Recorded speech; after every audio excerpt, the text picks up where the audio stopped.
Well, good morning. It's really a great pleasure to be with you today. I've really enjoyed this conference. And, I think my remarks are a good follow-up to what we heard from Jim Clifton last night. He said a couple of things that really resonated with me. The first one is that in the polling that Gallup is doing, and of course they've been doing that for decades now, the number one concern of Americans and actually people around the world is getting a good job. That's the number one priority that people have. What that means for you is that the work you're doing is right at the center of the most important concern that Americans have. So your job has never been more important than it is right now. The second thing he said, though, which I think we all need to reflect on, is that out of the 100 million good jobs in America, as he defined them, only 30 million workers are actually truly engaged, fully engaged in their work. They're excited to be there. They look forward to going to work. They're really committed to the goals of their organization. That's only 30%. He said another 50% are showing up, but they aren't really that engaged. And another 20% I think he defined as actively disengaged. So those are the kinds of people you really don't want to have in the workforce. So I think in the workforce development community, the challenge he gave us, and certainly one that I embrace, is how can we raise that 30%? How can we raise the 30% who truly are fully engaged in their work, who are excited to be there? Because that's anybody who's involved in economic development or workforce development, helping people find their way, realize that's really the key to success. And I think that ties into the work we've been doing at the Pathways Project. So to give you a little history about this project, we launched this in the fall of 2008. Probably not great timing in one sense. The world was going into what became known as the Great Recession. On the other hand, I think that's why this report has generated so much interest. So we launched the project because people who've been involved in education reform for many years came together to a meeting that we had at the Ed School, and they asked us the question, we've been working on trying to fix our schools now for many, many years. Why haven't we made more progress? How come we've spent hundreds of billions of dollars, we really haven't moved the needle so much? And we just heard from the gentleman from Missouri saying that the K-12 community was reluctant to get involved. I think that reflects the fatigue over all the efforts that have been made. We haven't moved the needle that much. The second question is, what would we have to do if we really wanted to change that picture and have a lot more success in terms of preparing our young people? So those were the two big questions we started out with.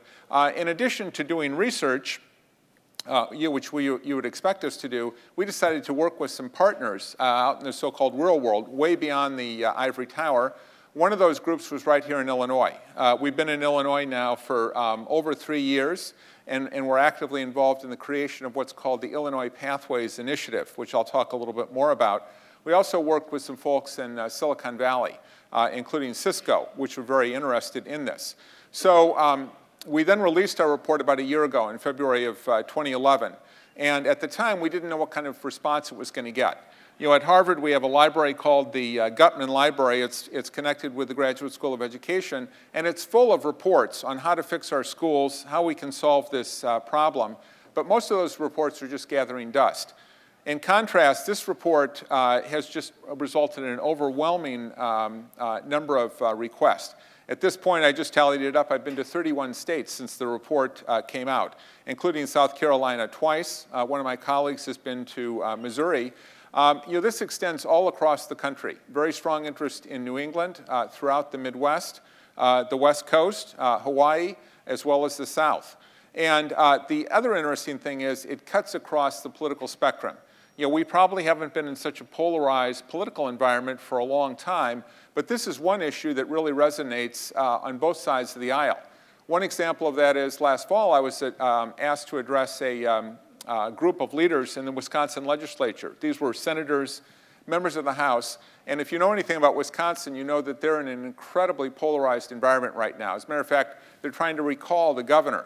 There have been lots of demonstrations up there. But on that day, we had Republican leaders sitting right next to the Democratic leaders who a few weeks ago had led a walkout from the state to protest what the governor was trying to do. They were all there together because they recognized that this issue is really job number one. How are we going to prepare our young people to succeed in the economy? There's also been lots of international interest. At this point, we've been to conferences in 3 countries. I just came back from Canada, also to Britain and New Zealand.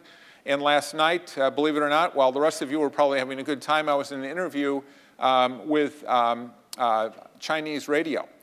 They have an English language program, and they wanted to discuss why are so many students dropping out of college in the US before they graduate. That was an hour-long discussion, believe it or not. So this morning, I'd like to give you a quick overview of the Pathways report, the research we did, and what the implications are for you. We'd like to talk about the next steps for the Pathways project, but really the bottom line is, how does this impact your work? Now, let me say to begin with that we are focused at the Pathways project on sort of the entry level to the workforce pipeline. We're looking at young people from high school up to about their mid-20s. I know many of you are working with adult workers who are trying to retrain, find a good job, et cetera. So you're dealing with a somewhat older population in many cases. But I think everybody in this room would agree that getting the first part of that pipeline right is really critically important. If we get young people well launched into the workforce, their career is going to be a lot better than if they spend a lot of years struggling and trying to figure out what their place is. So the Pathways project was based on what we call the Pathways Challenge. Some people call it the Forgotten Half Challenge. Basically, our assumption, and not everybody would agree with this, but our guiding principle is that the key goal of education, the fundamental goal, is to prepare young people to lead a successful life as an adult. There's many intermediate goals. No Child Left Behind, we heard about the importance of bringing students up to grade level in math and reading, which is certainly important. But the bottom line goal is, when they finish their education, are they really ready to lead a successful life as an adult? And you know, for over 100 years, the U.S. led the world in this meeting this challenge. We were world leaders all the way at the time of the Civil War, believe it or not, because we had embraced the idea of a universal approach to grammar school education. The idea that we should provide a grammar school education to every young child, with a few exceptions, but we had really embraced that idea. In other countries, it was really reserved for wealthier kids. At the turn of the 20th century, people realized new types of jobs were coming along in the 20th century. In order to get those jobs and succeed at them, you needed more than a grammar school education. So the high school took off. And there was something called the high school movement that spread across the country like wildfire. That was not an act of Congress. That was not a decree from the White House. What happened is communities all across this country recognized that if they wanted to prepare their kids to succeed, they needed to build high schools. Then after World War II, there was a tremendous explosion in post-secondary education. Not only four-year colleges, but also the growth of the community college movement. And we led the world in that. But in the past generation, we've lost our leadership. We're no longer in the top 10 in high school graduation. We're not in the top 10 in college completion. We are number one, though, by one dubious metric, which is producing dropouts. The second aspect is unemployment. And all of you are dealing with unemployment every day, trying to help people figure out how they can find a place in the workforce. What many Americans don't realize, though, is that this recession has hit people under the age of 25 far harder than those over the age of 25. We really do have a crisis in youth employment. And you know, our belief is that getting some work experience during that critical period between 16 and 25 is really vitally important if you're going to develop the skills you need and the attitudes you need to succeed in the workforce going forward. Right now, many of our young people are not having that opportunity. So that's another key aspect. The third one, which Jim Clifton touched on last night, is the transition to adulthood is taking a lot longer than it used to. You know, back in 1960, when the workforce was far more dominated by men, the average young man came out of high school and got a job. Often it was a very well-paying job, and a job that they might stay in for much of their life. The average young woman back then was married by the time she was 21 and a mother by the time she was 23. So by the time young people were 25, most of them were fully launched as adults. Today, that process is taking much, much longer, and that poses new challenges for all of those involved in workforce development and how we're going to help them make that transition. So the danger we're facing is that if we do not solve this problem, we could create or end up with what I call a wasted generation. Now, that's in contrast to the greatest generation. And just take a moment to think about how we treated young people back when World War II started. You know, the call went out that we needed every young person, certainly every young man, to serve. If they weren't able to serve in the military, they were expected to serve in another capacity, such as helping with arms production. Many young women also stepped forward for the first time to help out in that effort. Then after the war, Congress passed the GI Bill, and there was a tremendous explosion in post-secondary education. So on the one hand, we asked young people to really step forward, make a contribution. We gave them some real responsibility. Then, following the war, we gave them a tremendous educational opportunity. The result of that was the greatest generation. And we're still talking today about all the amazing things that those veterans achieved in building our economy. It led to what we call the American century, in which the U.S. became clearly the leading power in the world.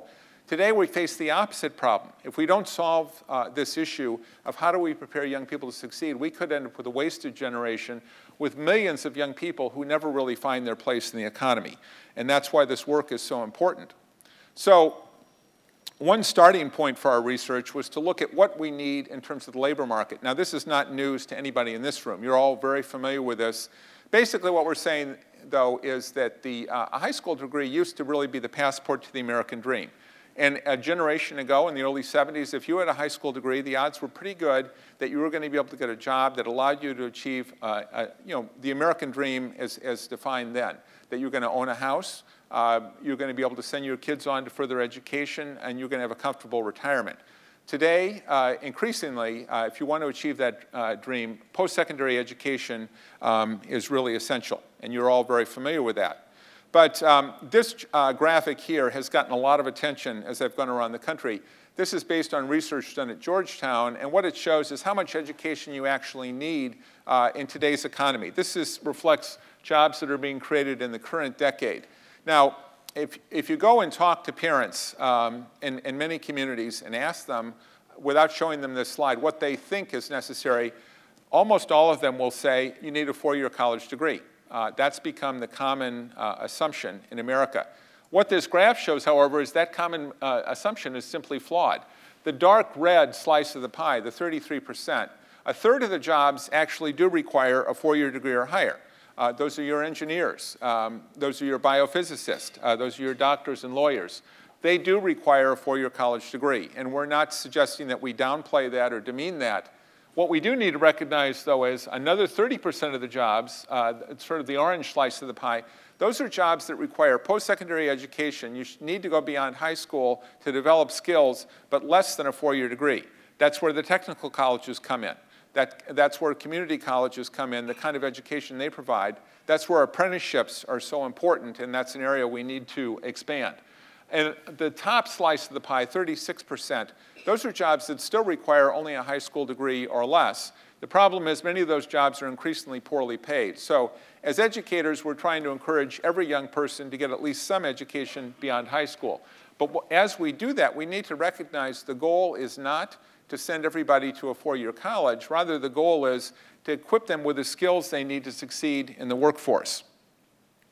Now, as I've gone around the country, and as I said, I've been in 31 states now, all across this nation. In every community I go into, I'm confronted by the skills gap. We've been talking about that throughout this entire conference. It's really something to see it firsthand.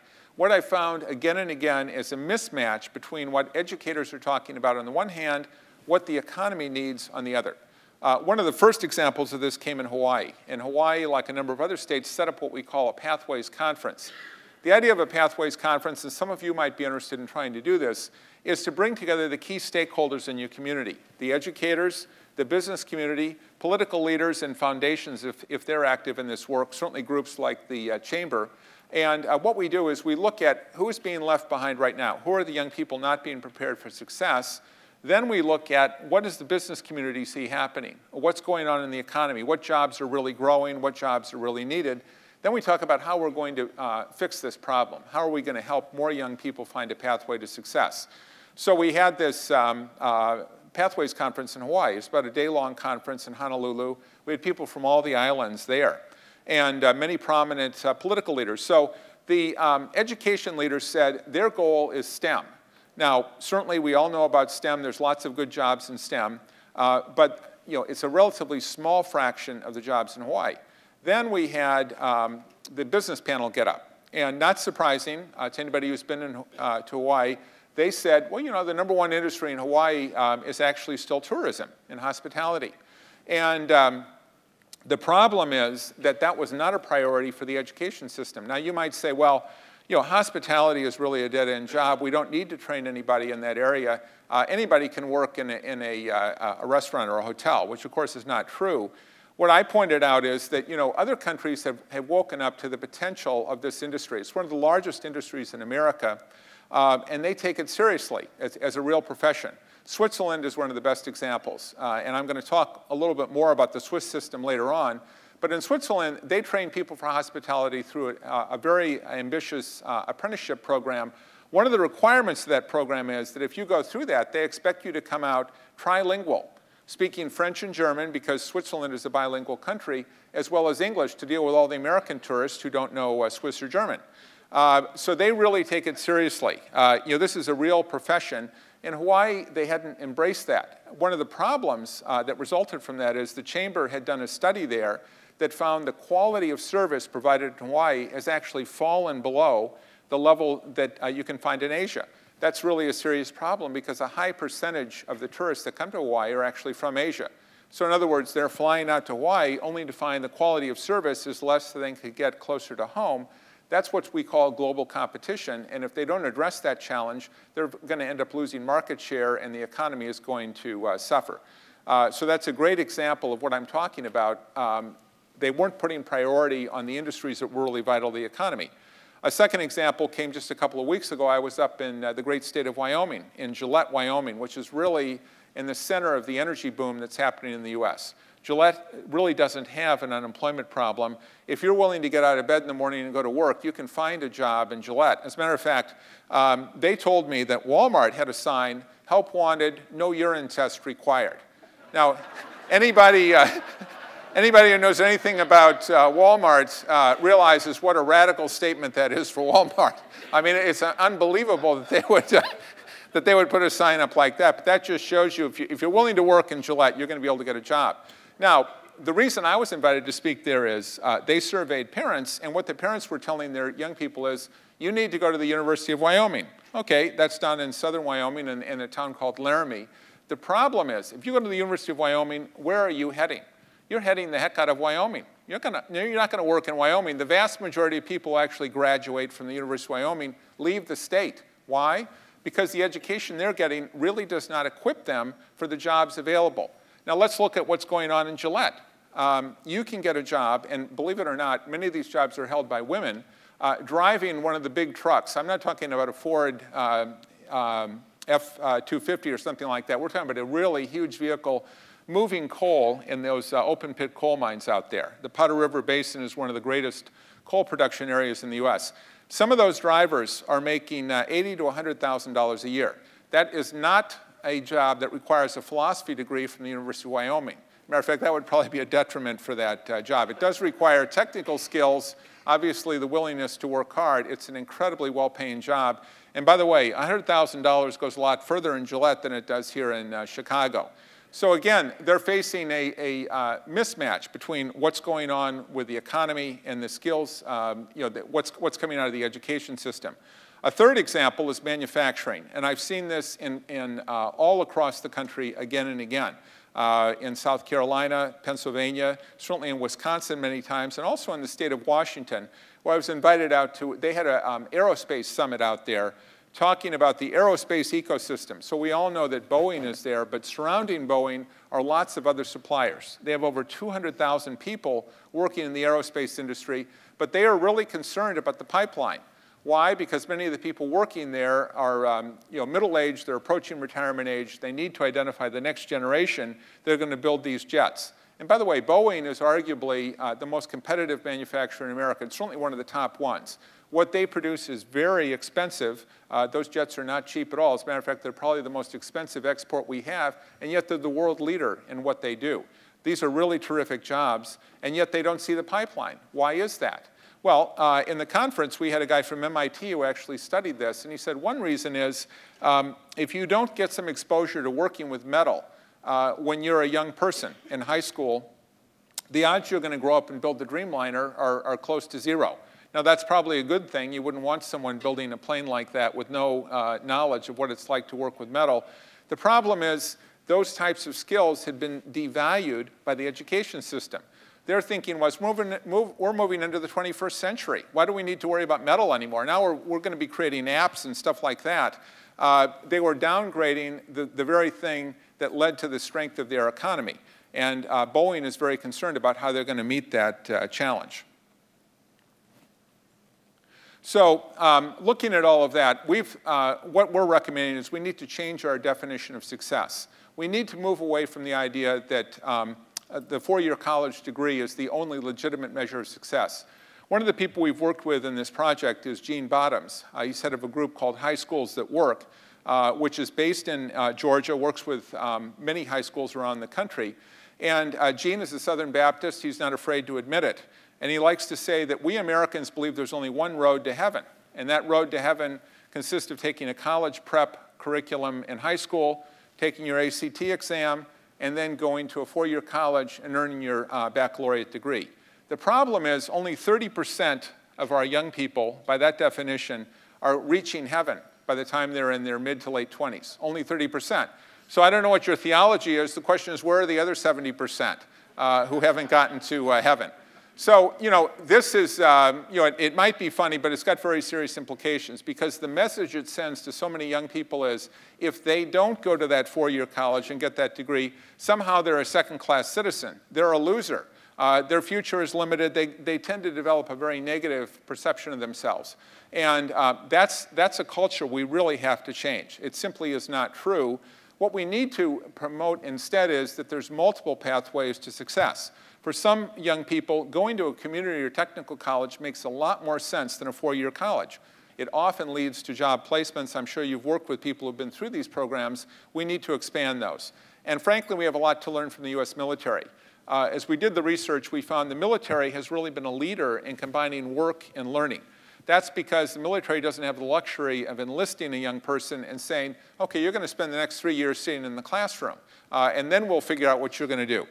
They can't do it that way. They have to put you to work really quickly, but they continue your education as you're working. It's a great combination of work and learning. By the way, the military is really the institution that helped pioneer the whole concept of online learning. They were really at the forefront of that whole revolution, so we can learn a lot from them. And finally, of course, four-year colleges are the best bet for many young people, but we've got to get away from the idea that it's the only pathway to success or that everybody should go to a four-year college. Obviously, that's not the right way to go. So as we've been increasingly focused on an academic menu of success, and that's our education reform has really tilted in that direction in recent years, what's been the bottom line? What's been the payoff? Our previous speaker mentioned the issue of high school graduation. Very troubling. We've spent hundreds of billions of dollars. We have not moved the needle on high school graduation. It's remained pretty flat. Every year, 1 million kids drop out of high school. And in this economy in 2012, I'm sure all of you would agree, if you don't have a high school degree, you're in pretty tough shape. The options are much more limited than they used to be. So that's a serious concern. At the college level, we've really done a great job convincing young people they need to go to college. The problem is that we have what's arguably the highest college dropout rate in the world.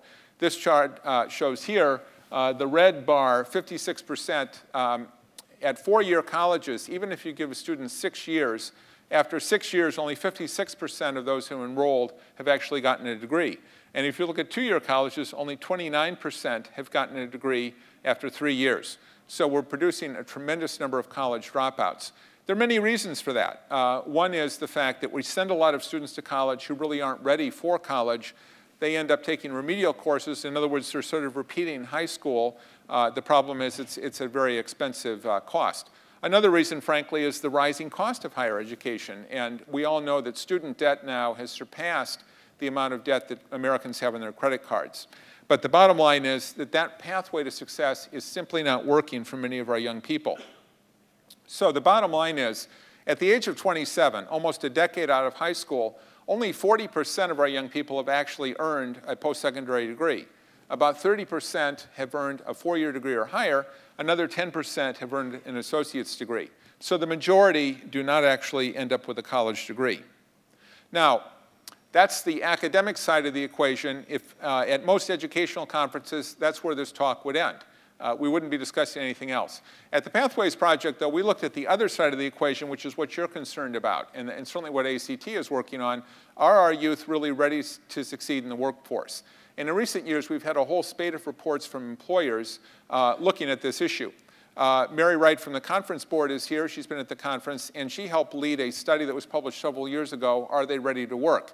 I'm sure many of you have seen that. What they did is they interviewed hundreds of employers around the country, and they found that overwhelmingly they felt that high school graduates were not ready for the workforce, and even that many four-year college graduates didn't have all the skills they needed. The Partnership for 21st Century Skills includes many of our leading high-tech companies, has been talking about the same issue. Tony Wagner, a friend of mine at Harvard, wrote a book called The Global Achievement Gap, talking about our failure to equip young people with these skills. And of course, ACT is really the national leader in calling attention to what kind of skills you need to succeed in today's workforce.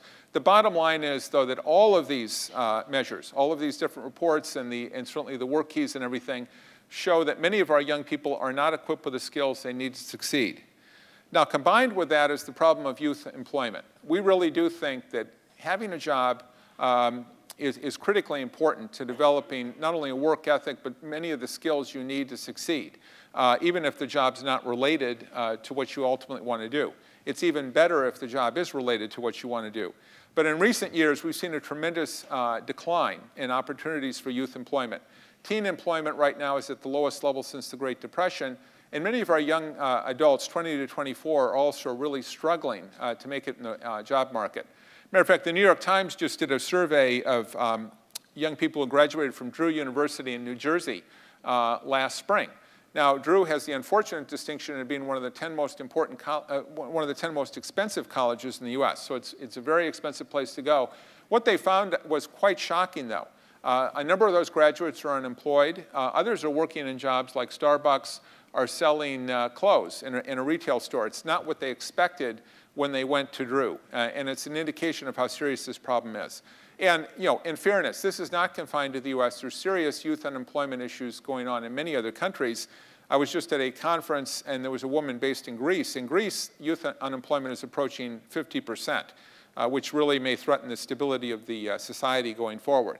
However, there are countries where youth unemployment is a lot lower, and we're going to be talking about those, including Switzerland, where it's about 5%.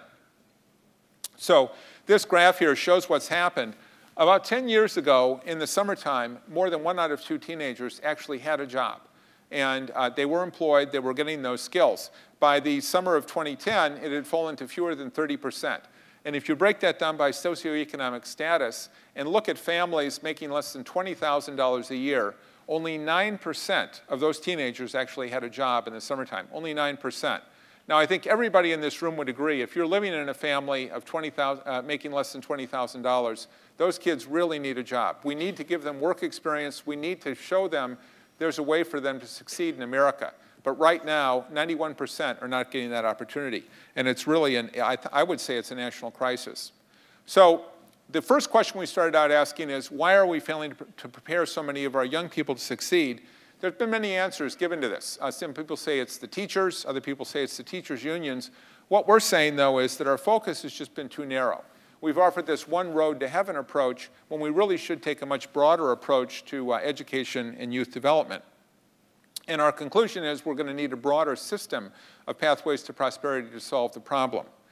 Now, what might that look like? To answer that question, we decided to look at what other countries are doing. And one reason for that is those countries are passing us up in terms of educational attainment. We used to be #1 in high school graduation. We've fallen to 13th place. And we were very fortunate because while we were doing our research, the OECD, that's the organization that represents the most advanced economies around the world, they were doing the most comprehensive study ever done of vocational education. And they looked at 17 different countries, including the US, to see the approach they were taking to this. Now, one of their first conclusions was, in the US, we have vocational education. Here it's called career and technical education. It's often a very superficial introduction to career education, any kind of career, career knowledge at all. In many states, students might take one course or perhaps a couple of courses. But in Europe, what we find in some of the most successful economies, more than half of the students are involved in this. It's a mainstream form of education. So countries like Switzerland, Germany, Austria, the Netherlands, we're not talking about the basket case economies. These are the strong economies of Central and Northern Europe that are very globally competitive. More than half the students are enrolled in this kind of education. And this is not a superficial introduction. Many of them have what they call the dual apprenticeship system. So the way that works is, instead of sitting in your high school classroom all day, you're actually going out to the place of employment and becoming an apprentice there. You're learning on the job what it takes to succeed in the hospitality industry, in manufacturing, in IT, et cetera. The program typically lasts for about 3 years, and as I say, you're spending 3 days a week at the place of employment. And it's a very well-structured program. It's led by people who know the industry thoroughly. You're working on state-of-the-art equipment because you're at the place of employment, and they combine academic instruction with that as well on the other 2 days of the week. It's very rigorous, and many of these programs, when you complete them, you've sort of got the equivalent of what we'd call an associate's degree in this country. So having found this, the OECD asks, what's the value of this approach to education? The first one is pedagogically. Now, this should not come as a surprise to you in workforce development, but in education circles, people have said, you know, if a student has struggled through the first 8 years of school, they're finishing up 8th grade, they really have not done well in school, the best answer to that problem is to double down on what hasn't worked. Let's give them more English and math and you know, see if we can solve it. You know, they didn't like it before, but maybe this time they'll really get it. That has not been a very effective approach. What they found is, and you know, this is particularly true for young men. You know, young men, you know, many, and I've got 2 teenage boys in my house, so I know something about this age group. You know, if you tell them to sit still all day and listen to what the teacher's saying and write neatly in their notebook, you know, that's not a definition of happiness for many teenage boys in the US. So what they found is that if you put them into a more vibrant environment, they're out in the workplace, they're working as an apprentice, they're going to end up learning a lot more. Now, you know, the funny thing is, here in the US, we have recognized that lesson when we go to the most prestigious professions. Surgeons are a great example. A friend of mine actually runs the surgical residency program at Mass General Hospital. That's been ranked as one of the top hospitals in the US. And the first day of the residency, he says, you know, you guys are the kind of kids who never failed at anything. You got straight A's, that's why you're here. Otherwise, you wouldn't have been accepted. And of course, they all have medical degrees because you don't become a surgical residency without completing medical school. But then he says, I've got news for you. Some of you are going to fail this course. The reason is we're done with the test. That's over with. What we're going to do now is we're going to go into the operating room. I'm going to give you a scalpel and see if you can remove some guy's gallbladder. And we're going to find out pretty quickly that some of you don't have the skills to do that. Either your manual dexterity isn't sufficient, or you might not have the psychological makeup to be a great surgeon. He thinks his most important job as running that program is really to identify the young men and women that don't have what it takes to be a great surgeon. And if that's the case, he says, you know, you're still going to be a doctor, you just aren't going to be a surgeon. Now, that's work-based learning, that's real-world learning. Somehow we think that doesn't apply to high school kids. I don't know why, you know, it makes absolutely no sense. But the OECD found out that's actually a more effective way to learn. And I'm sure any surgeon in America is going to recall the first time they were given that scalpel and asked to operate on someone. They probably don't remember what was on some of the tests they took. They're certainly going to remember that experience. Now, the second finding is that if you take this approach, you're going to end up with more attainment. The gentleman from Missouri said that they were worried about focusing on high school graduation. What we would argue is that if you take this approach, you provide more pathways, you're actually going to end up raising the graduation rate. And I'm going to tell you how that's actually been achieved. And the third thing is, and this won't surprise anybody here, if you've got an education that's more grounded in what you need to succeed in a particular profession, you're going to have a much easier time finding a job than the guy who has no education at all or no experience in that field. That goes without saying. So they also identified the key principles of an effective approach to this kind of education. The first one, and the one we really need to absorb, is the idea of employer involvement. We just heard about the effort to create these work-ready states. And so the key to that whole program is getting employers engaged. You've got to get them signed on. Any effort to improve this, we've got to get the employers involved. And as we do, we need to increase opportunities for work-based learning. The second thing we need to do, and I'm going to talk about this more as we move through this, is we need to put far more emphasis on career counseling. You know, when I speak to groups of adults, and often there's 300 to 500 people in the audience, I'll ask them, how many of you had any meaningful career counseling in high school? And often, and I'm not kidding, only 1 or 2 hands will go up out of 300 to 500 people. It's something we've just totally ignored at the high school level. So think about all the things they're trying to cover in high school. And there's lots of new mandates being put on high schools in terms of what they should discuss. Somehow the issue of, what are you going to do with your life? What's all this mean? Why are you in school? Where is this leading? Somehow that doesn't come up, or it's not given any importance or attention. It is really an incredibly short-sighted approach, something we really need to address, and I think all of you in workforce development would agree with what I'm saying. So the bottom line is that we're increasingly an outlier in the approach we're taking to developing our young people. And as Jim Clifton so eloquently put it last night, this is really the fundamental challenge we're facing as a country. If we don't figure out how to better prepare young people for success, it's certainly going to have a very negative impact on the future of our economy. So what we're saying is we can use the principles and practices developed by some of these other countries. They've already been road tested. We already know they work, and apply them here. Now, that's not suggesting we're going to import the foreign system lock, stock, and barrel. We certainly aren't. But we're going to learn some of the practices they've employed and adapt them to the to America. So that leads me to our recommendations. You remember the second thing we were asked is, how would we solve this? How can we prepare a lot more young people to succeed? So rather than develop a detailed blueprint, we just came up with 3 basic principles. The first one is, let's offer our young people multiple pathways to success. For some of them, an academic approach to education works really well. They'll go on and get their 4-year college degree, and that's fine.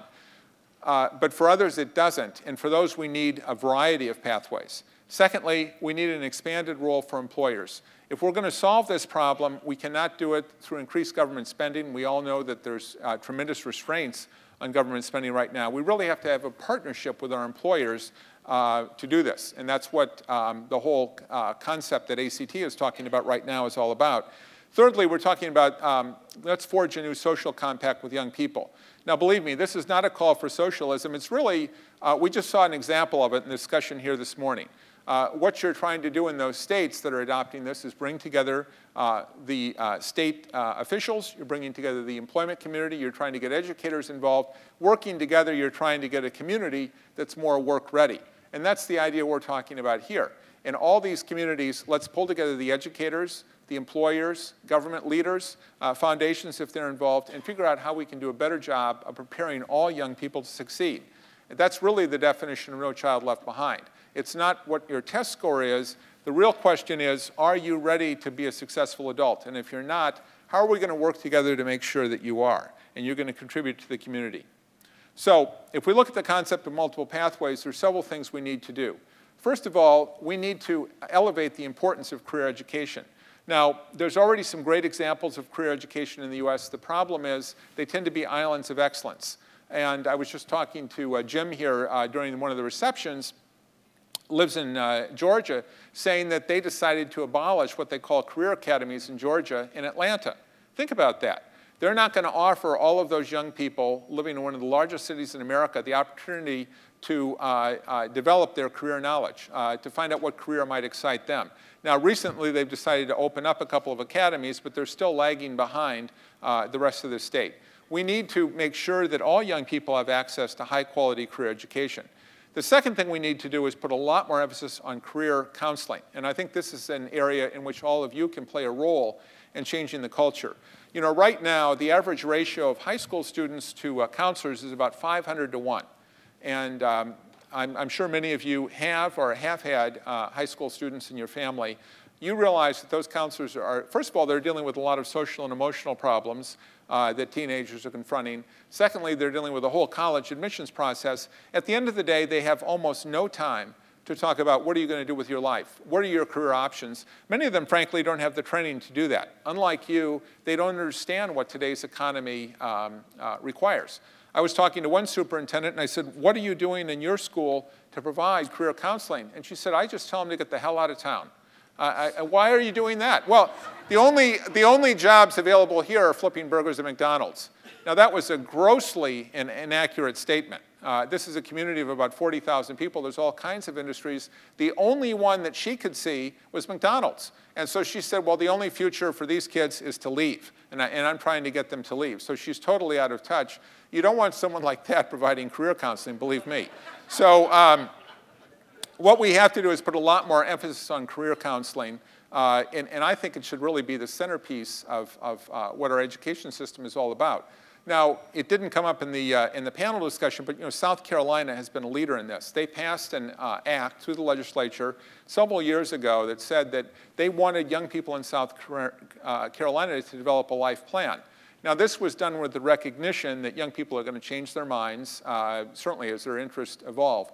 But they decided right away to get the business community involved in this effort and to work with young people, telling them about the opportunities that are available.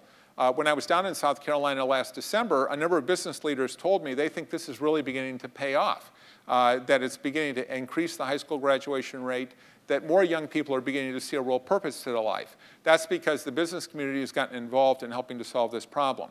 And the third thing we need to do is increase opportunities for work-based learning. Now, all of you in workforce development know that if you've got job experience in a relevant industry that you want to succeed in, you've got a huge leg up. If you're coming in cold, you know nothing about that industry, it's going to be a much bigger challenge. That's what this is all about. Let's give our young people, as they're going through the education system, not just in high school, but also in college, an opportunity to work in that field. It means so much more. My oldest son, who's a senior in high school right now, wants to be an engineer. And as we've gone around and looked at engineering colleges, we found those that have recognized the value of this, like Northeastern, for example, as a co-op program. So what they do is they say, we're asking you to spend a little bit longer in school, 5 years, but during those 5 years, you're actually going to have 3 co-op experiences. You're going to be working for a company, a major engineering company. You're going to be getting on-the-ground experience. They're going to be working with you to see what it's like to be an engineer in this company. Now, not only are they developing skills, they're also trying to figure out what kind of engineer do they want to be. How well acclimated are they to this? At the end of the day, the results show that that type of approach to education results in graduates that are far more employable and are more likely to be successful in the workforce. This model has been studied and proven again and again. It certainly makes lots of sense to anybody in workforce development. We really need to expand that. So there are already some good examples of what I'm talking about. Massachusetts is an interesting example because Massachusetts often ranks #1 in the nation in terms of academic performance. What's surprising to people is that in Massachusetts, we have comprehensive high schools like we have in all 50 states. We also have something called the Regional Vocational Technical High School. And what happened in Massachusetts is we have lots of small towns. So they decided that because these towns are so small and the school system tends to be centered there, they didn't have the resources to offer first-class vocational education. So they banded together and created regional high schools. Now, I'm proud to say that my youngest son actually goes to one of those high schools. It's called Minuteman. It's right next to Minuteman National Park, where the American Revolution began, in Lexington, Massachusetts. Why is he at that high school? Because when he was in middle school, he decided his goal was really to become a chef. We went to the high school and looked at the curriculum. There wasn't a single course that they offered that would help him become a chef. I talked to the principal about it. He said, well, we got rid of all that stuff. We're going into the 21st century now. Kids don't need to know that kind of thing. And I said, well, have you looked around Boston recently? Did you see don't you see any restaurants around here? Is there a hotel industry? As a matter of fact, it's one of the largest industries in the Boston area. And if you try to get into a good restaurant on Saturday night and you're trying to get a reservation on Friday, forget about it. They're booked solid. But somehow he didn't see that part of the economy. Fortunately, at Minuteman, they really have a first-class culinary program. As a matter of fact, they have visitors coming in from all over the world to see that culinary program and see what they can learn from it. The program is run by some chefs who've been at the program for more than 25 years, and they've got an incredible track record of turning out successful graduates. one of their graduates recently won 3rd place in the international Top Chef competition, competing with chefs from all over the world. Another one is the executive chef at the Four Seasons in New York. So they're turning out very successful graduates. Now, academics often think that this is a recipe for failure. Why? Because the way these high schools are set up is they spend 1 week in your vocational major, 1 week in academics. And if you talk to an academic, they'll say, well, it's, you know, you're set up for failure. You've got to spend all your time in academics. What is the actual result? This has been studied, and they found that these high schools actually have a 10-point higher graduation rate than the other high schools in the state. More students are graduating. Why? Because they actually want to be in school. They can see a reason for their education. The Secretary of Education in Massachusetts, Paul Reville, actually comes from the Harvard Graduate School of Education. He has said these are the most exciting high schools in Massachusetts. The students have a spring in their step. They're really excited to come to school. And we all know that for many high school students, unfortunately, high school is a very boring experience. They really don't look forward to it. So this is one great model. A second model, which is really relevant for workforce development, is down in Oklahoma. I don't know if we have any people from Oklahoma here this morning. Yes. But I've been to Oklahoma twice since the report came out and had an opportunity to visit what they call their technology centers. So Oklahoma has become a real national leader in this area. And the reason is they had a governor, a number of governors ago, called Dewey Bartlett. And Mr. Bartlett said, I want to make Oklahoma the national leader in economic development. The way we're going to do that is provide first-class career training. And so then, even though Oklahoma is about as red a state as you're going to find, they got a tax passed, a property tax, to fund this. And they set up a separate Department of Career and Technology Education to provide it. So with that tax money, they've built these technology centers, which are beautiful. If you saw them, you would really want to go to school there. And the programs they're offering are developed in conjunction with the local business. They're not training somebody for a job they're going to get in Alaska or Hawaii or someplace like that. They're training them for jobs that are available right there in Oklahoma. The training is very hands-on. It's very realistic. And they lead to good jobs. For example, they have a diesel mechanic program, training people to work on diesel trucks. Lots of truck traffic moving up and through Oklahoma. If you graduate from that program, you can get a job starting at about $40,000 a year. There's tremendous demand. Another job is for aircraft mechanic. And there's a lot of aircraft maintenance taking place in Oklahoma. That's an 18-month program.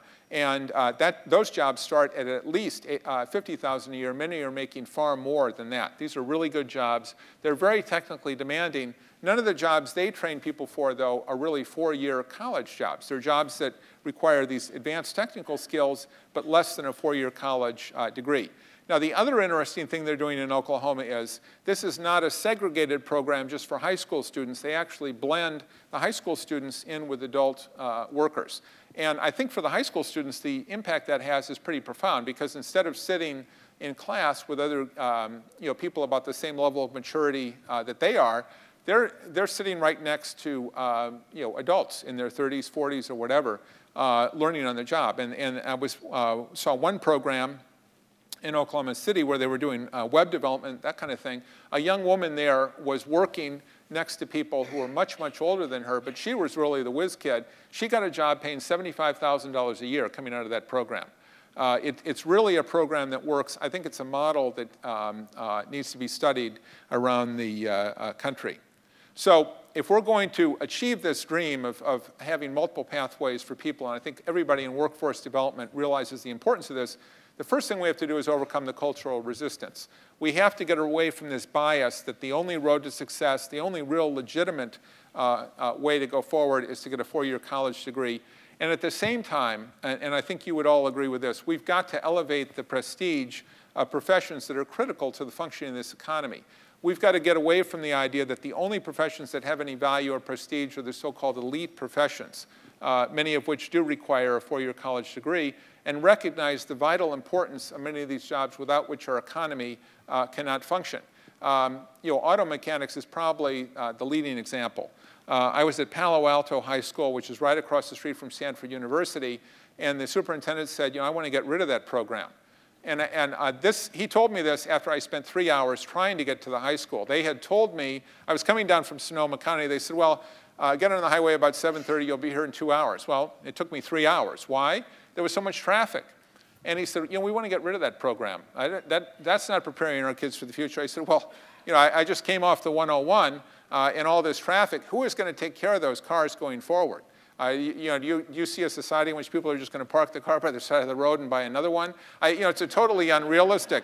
So way back in the corner of the building, they had a gentleman running the automotive program. If you went into that shop, you would have been amazed at the excitement of those students. And this guy had an amazing collection of cars in there. Some really nice cars, including a Model T, some very advanced new cars.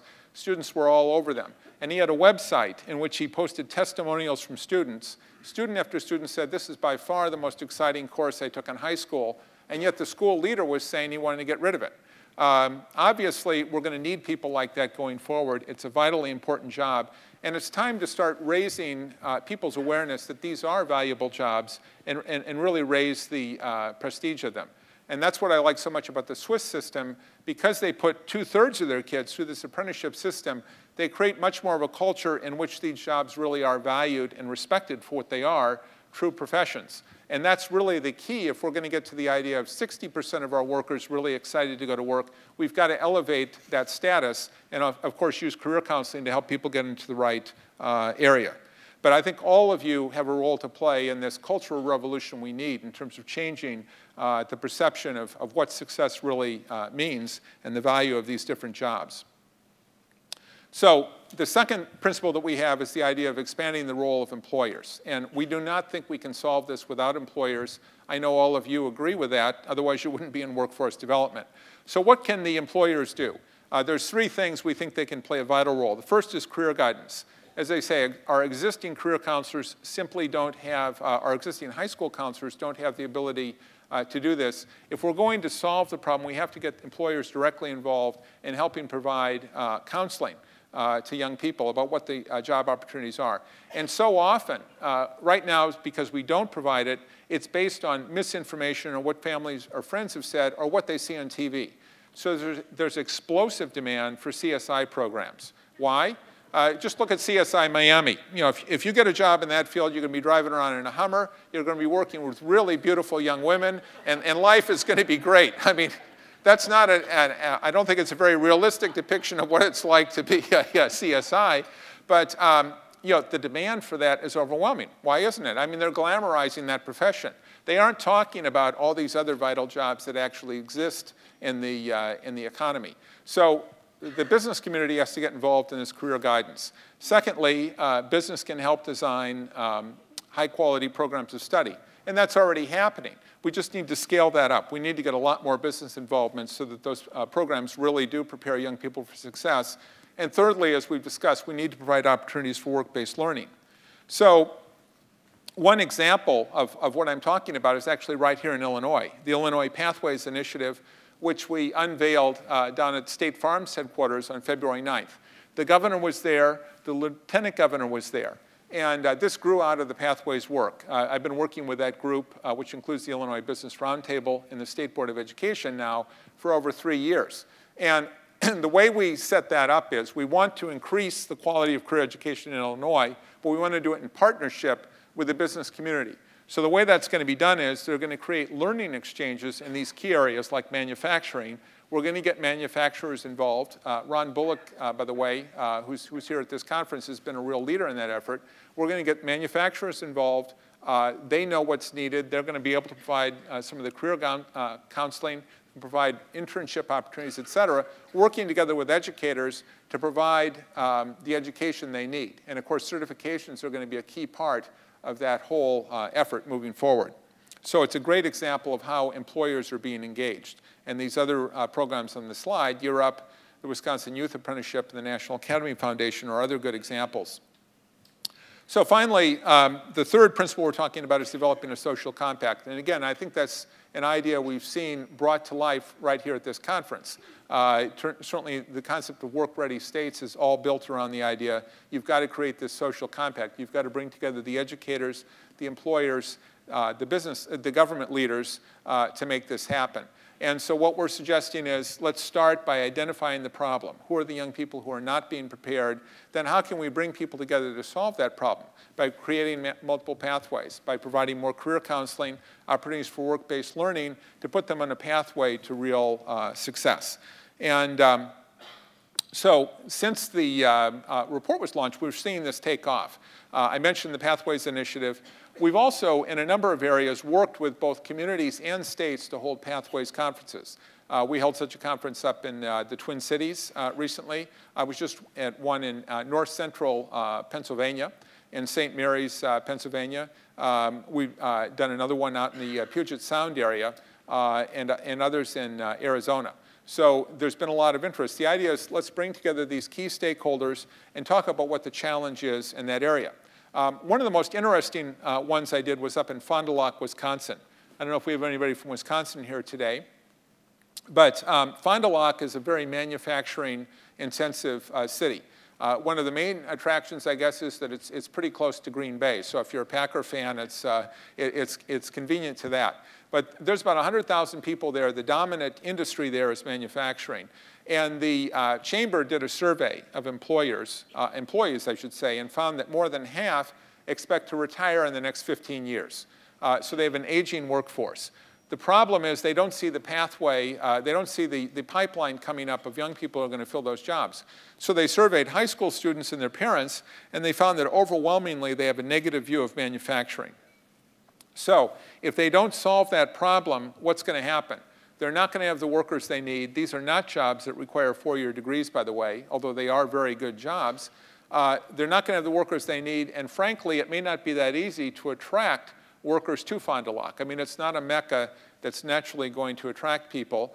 And so they really have to solve this problem. That's why they brought me in. We had a couple of conferences up there. They're trying to launch an initiative right now, starting with career awareness. You know, if you've grown up in Fond du Lac, you like this community, you love it, you want to stay here, what are the opportunities for you to succeed in Fond du Lac? And start giving those young people some real exposure to what that is. And also correct the misimpression that many of them have. When they think about manufacturing, they've got some image out of Charles Dickens or something. They're completely out of touch with what manufacturing is like in 2012. Get them into the plants. Give them some opportunities to work in there and try to overcome these tremendous barriers. And if they do that, you know, Fond du Lac is going to have a much brighter future than if they ignore it. Another thing we're trying to do is work with a series of states to launch a demonstration project on how they can build more effective pathways systems. So summing up, I've got a few ideas in terms of how we can address this. And you can look at it from both the supply side and the demand side. On the supply side, we're talking about how can we produce more young people who are equipped for success. I think the first idea is we've got to put a lot more emphasis on career guidance. Frankly, I don't think this is a radical idea at all. It just seems like basic common sense. Somehow we've overlooked this in our high schools. I mean, think about everything that kids study in high school, and yet somehow they never get around to the issue of what are you going to do with your life? Isn't that the starting point rather than something that's going to be totally ignored or swept under the rug? And once you decide what you're interested in, like my son who wants to be a chef, then you start talking about what are the best pathways for that. You know, the irony on my son is he has done so well. His life has been transformed since he went to that school. Because at his other high school, which is totally focused on academic success, they said, you know, Chris, you're not really one of the winners at this school. Why? You know, it didn't look like he had the scores to get into the Ivy League or some kind of elite college like that. So they really weren't very concerned about him. They're focused on the kids who are going to get into those elite colleges. Now, that kind of message has a real impact on a kid. When he went to Minuteman, he really does have some ability in culinary, and they recognized that right away. He really began thriving. He's now getting straight A's, and the irony is that they've now got him on a pathway to go to the Culinary Institute of America, which is the #1 culinary school. They have 13 master chefs at the CIA out of 60 in the world. I mean, it really is a top-class organization. It's a model of what high-quality career education is all about. And then after that, he's talking about going to Cornell, to the School of Hotel Management. So he may end up in the Ivy League after all, despite all the denigration from the from his old high school. So the career guidance is the first thing. We really have to put a lot more emphasis on that and help young people find pathways that are going to lead them to success. And by the way, many of the communities I go into are communities where the majority of the students are living in poverty. And yet the school leaders will say, well, we can't do that. We've got to get these students into four-year colleges. It's a completely unrealistic strategy in many cases, and it's depriving those kids of the opportunity to get into really solid middle-class jobs. That was the problem in Atlanta. We found the same thing in Boston, where we've already worked with them to develop a strategy to address that problem.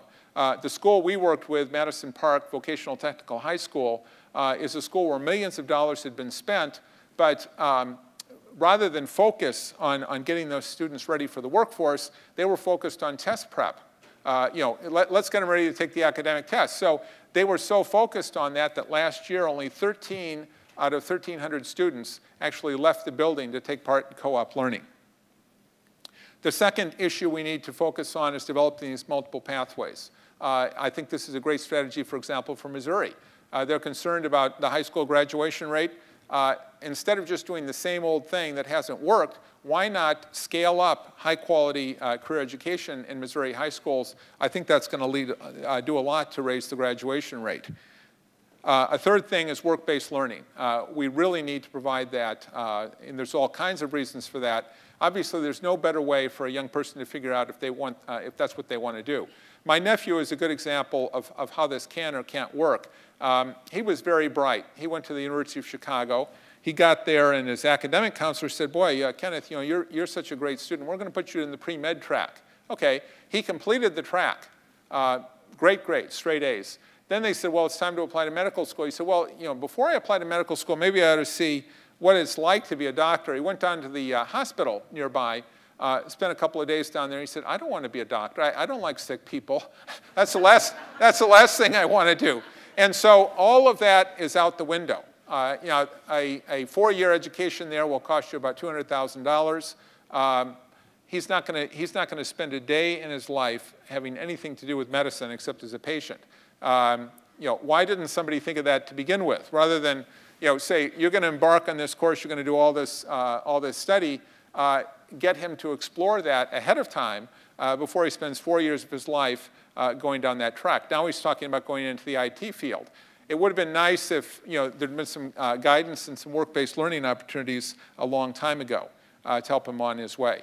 Now, on the demand side, the other issue we face is how are we going to increase employment opportunities? And obviously, workforce development, you're thinking about this every day of the week. And again, I think employer engagement is critical here. We've got to get employers committed to the idea that we need to give these young people a chance, some exposure to the workforce so they can see what it's like. For an industry like manufacturing, this is absolutely critical. I don't think we can solve the problem, having been all over the country and seen this again and again, unless we get young people into manufacturing plants. They can see what's going on. They can get excited about the opportunities there. That may seem as a cost initially, but over the long run, it's really going to pay off. By the way, I was struck by, I know we have the gentleman here from Burner Foods. I was struck by that. Before I got into this field, I was with Business Week magazine and went all over the world, covering basically every industry you can think of, including a very successful private label food manufacturer was one of those. And they were so excited. This company was called Cott Beverages. I don't know if they're still around, but they were up in Toronto. And they had the dream of making a Coke or a cola that tasted better than Coca-Cola. They were working with Richard Branson on that challenge. They really had people who were fired up. They were excited about it. That's the key to the success of any business. But you've got to introduce. I was struck in that video. People are coming in the door to Burner Foods. They really didn't understand what the company does, what the opportunities are there. What about if we introduced young people to those opportunities at an earlier age? Some of them are going to get excited by the challenge that they're trying to meet. We've got to forge the social compact if we're going to meet the challenge, and that's what the whole State Workforce Readiness Initiative is a good example of. And then there's other things we can do on a policy front. I think the workforce development community, I think many of you understand the value of apprenticeships. We really need to expand the number of apprenticeship opportunities in the US. It's a proven model. It's incredibly successful, but there's very few opportunities to become an apprentice, even though it's a model that actually works. You know, in an apprenticeship, you're actually getting paid while you learn. Now, they've studied this in Switzerland, where 2 out of 3 high school students are doing this. The companies overwhelmingly feel the benefits far outweigh the cost. Why? First of all, the students there are actually doing some productive work, so it's not like they're just sitting around doing nothing. Secondly, through the apprenticeship program, they can identify future employees who are really going to be all-stars. They're there for 3 years, and after 3 years, you're going to know whether somebody is going to be part of your team or not. It really is an effective model. The thing is, you're not making a full-time commitment to them when you hire them as an apprentice. And secondly, under Swiss law, you don't have to pay them as much as a normal worker. I think that approach, though, has all kinds of things going for it, and it's something we need to look at expanding in the US. A second idea is the idea of national service. Now, many service opportunities are actually paid. These days. It's not just volunteer work, but there's lots of things that need to be addressed in this country. One way to put young people to work is to expand service opportunities. And as we've gone forward, we've been contacted by the Clinton Global Initiative, which is looking at this as a possible solution to this problem. As I said, we have an epidemic of youth unemployment in this country. We have to find ways to increase opportunities for them to get this work experience. We think that's absolutely vital if they're going to go on to succeed in the workforce. And service might be a good way to address that. So in terms of the Pathways Project, obviously we're going to continue the discussion about these ideas. The ultimate aim is to try to change the culture surrounding education. So we take a broader, more holistic approach to education and youth development, which we think is the only way really to prepare most young people to be successful. Secondly, we're working to convene a national conference. And I'm very pleased and proud to announce that ACT has agreed to be a key sponsor of this, and they're going to provide staff help, et cetera. They're going to be a real partner in pulling this off. We're hoping to have the conference at Harvard shortly after the national election in November. The idea is to bring together teams from the states that have been most interested in this. We expect at least 20 states to attend, along with national organizations like ACT, and there are many others that want to be involved, to really start the dialogue about how we can change the culture of education and in the process move to the goal of having 60% of our workers fully engaged instead of only 30% right now. And then coming out of that, we're hoping to create a national network of Pathways states that really want to work towards achieving this vision of helping more young people succeed. So the idea of the Pathways Network is it wouldn't be a cookie-cutter approach. Different states might focus on different things. I think most of them or all of them would focus on the issue of career counseling, but they might vary on some of the different programs. The bottom line, though, is they'd be working together, sharing best practices, and trying to move this forward. And also, we're trying to launch a multi-state demonstration project working with a small number of states and localities that want to try to develop a more systemic approach. So that's my presentation. I really thank you for your attention.